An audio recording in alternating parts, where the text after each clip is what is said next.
Hello दोस्तों, welcome to my channel शिक्षा with निशा। तो कैसे हो आप सभी? आई होप कि आप सब बहुत अच्छे होंगे। तो दोस्तों, आज की इस वीडियो में हम आपको नॉन परफेक्ट स्क्वायर नंबर यानी कि बिना पूर्ववर्ग संख्याओं का वर्गमूल करना सिखाएंगे। दोस्तों, यह जो संख्याएं दी हुई हैं यह नॉन परफेक्ट स्क्वायर नंबर है। तो यहाँ यह भी जान लेना जरूरी हो जाता है कि अगर यह नॉन परफेक्ट स्क्वायर नंबर है तो फिर परफेक्ट स्क्वायर नंबर कौन से हैं।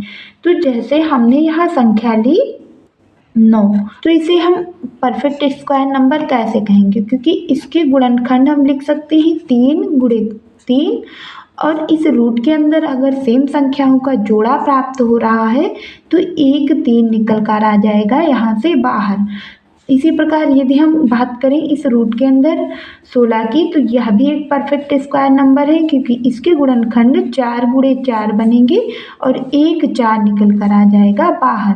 तो यह परफेक्ट स्क्वायर नंबर है। लेकिन इन संख्याओं की अगर हम बात करें तो यह नॉन परफेक्ट स्क्वायर नंबर यानी कि बिना पूर्ववर्ग संख्या है।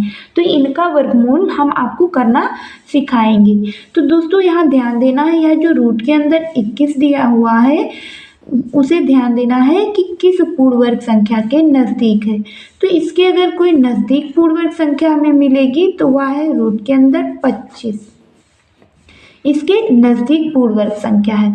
और यदि इस रूट के अंदर 25 से हम घटा देंगे 4 को तो हमें रूट के अंदर 21 प्राप्त हो जाएगा। यानी दोस्तों, हमें इसके नज़दीक पूर्ववर्ग संख्या लेनी है और देखना है कि उसमें क्या जोड़ने या घटाने पर हमें यह नॉन परफेक्ट स्क्वायर नंबर प्राप्त हो रहा है। तो 25 हमें पता है 5 का पूर्ववर्ग होगा, क्योंकि 5 25 25 होगा, और माइनस कितना, तो यह 4। अब दोस्तों यहाँ क्या करेंगे, तो इस 5 का दूना हमें इसके नीचे लिखना है। तो 5 का दूना हो जाएगा 10। अब इसे हम घटा देंगे, 10 पंचे होगा 50 और 50 से 4 घटाएंगे तो यह प्राप्त हो जाएगा हमको 46 और बटे कितना, तो 10। और 46 को यदि 10 से भाग देंगे तो हमें प्राप्त होगा 4.6, और यही हो जाएगा यह रूट के अंदर 21 का परफेक्ट स्क्वायर। और दोस्तों, इसी प्रकार इस अगले सवाल को हम कर लेंगे। तो यहाँ भी हमें देखना है कि रूट के अंदर यह जो 50 संख्या दी हुई है यह किस परफेक्ट स्क्वायर नंबर के नज़दीक है। तो इसके नज़दीक अगर हमें कोई परफेक्ट स्क्वायर नंबर मिलेगा तो यह है 49। 7 7 49 होगा, और इसमें 1 जोड़ेंगे तो हमें 50 प्राप्त हो जाएगा।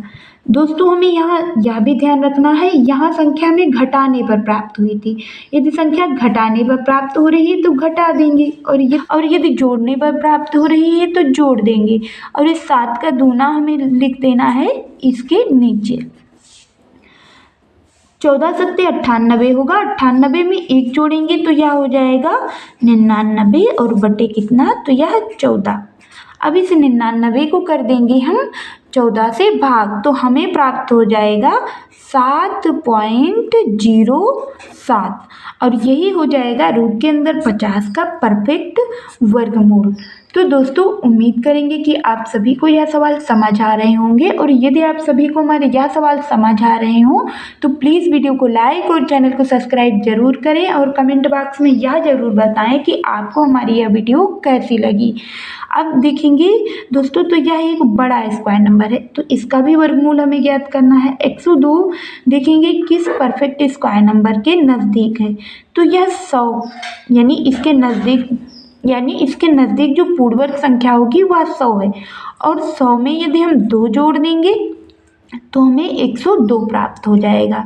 100 का वर्गमूल क्या होगा, तो 10, क्योंकि 10 दाम में 100 होगा, और प्लस 2, और 100 का दूना इसके नीचे लिखना है यानी कि 20। 20 दाम में 200 होगा, और 200 में 2 को जोड़ेंगे तो यह हो जाएगा 202, और बटे कितना, 20।